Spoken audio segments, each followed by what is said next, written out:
দর্শক আসসালামু আলাইকুম। স্ক্রিনে আপনারা যে ক্যামেরাটি দেখতেছেন, এই ক্যামেরাটি সেট করা হয়েছিল ইরানের পরমাণু গবেষণা কেন্দ্রে এবং আন্তর্জাতিক যে আণবিক সংস্থা রয়েছে যারা সারা বিশ্বের পরমাণু গবেষণাগুলো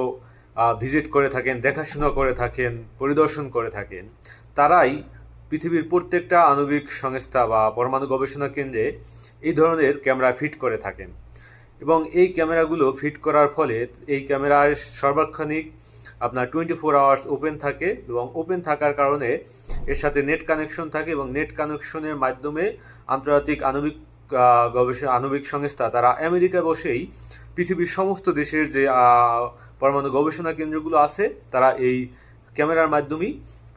লাইভ দেখে থাকেন। তো সেই জায়গা থেকে ইরান একটা আপনার ভয়াবহ তথ্য প্রকাশ করেছে যে এই আন্তর্জাতিক আণবিক সংস্থা যারা আমাদের পরমাণু গবেষণায় যাদের সাথে আমরা চুক্তি করে দীর্ঘদিন যাবৎ কাজ করেছিলাম, তারা আমাদের পরমাণু গবেষণা কেন্দ্রে আসতেন, ভিজিট করতেন, দেখতেন, এমনকি তারা এই ক্যামেরা ফিট করার পর তারা 24 আওয়ার্স আমাদেরকে নজরদারি করতেন। কিন্তু এখন ইরান যে দাবিটা করতেছেন যে এই পরমাণু গবেষণা কেন্দ্রের যে এই যে ক্যামেরাগুলো যেখানে যেখানে বসানো হয়েছে, এই ক্যামেরার যে ফুটেজগুলো আন্তর্জাতিক আণবিক সংস্থার কাছে তো যেতই, তারা তো গবেষণা করতই, এই যে রিসিভার ছিল আন্তর্জাতিক আণবিক সংস্থার কাছে যে এই ক্যামেরা থেকে ফুটেজগুলো কালেক্ট করে সেটা তারা কম্পিউটারে বা স্ক্রিনে মনিটরের মাধ্যমে দেখতো। এখন যেই যন্ত্রের মাধ্যমে এই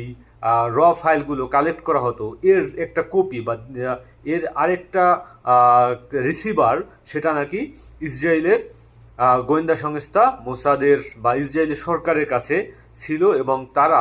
এই ইসরায়েল 24 আওয়ার্স এই আণবিক সংস্থা তো দেখতই, সাথে সাথে 24 আওয়ার্স এই আপনার ইসরায়েলি বাহিনী বা ইসরায়েলি যে গোয়েন্দা সংস্থা তারা সবসময় এটা নজরদারি করত। তো বুঝতেই পারতেছেন যে আন্তর্জাতিক আণবিক সংস্থা তারা যেটা দেখতো সেই একই জিনিস কিন্তু ইসরায়েল সরাসরি তারা তাদের রিসিভারের মাধ্যমে 24 আওয়ার্স দেখতো। তো এই হইল অভিযোগ এবং এই অভিযোগটি এনেই আন্তর্জাতিক আণবিক সংস্থার সাথে সম্পূর্ণ রকমের আপনার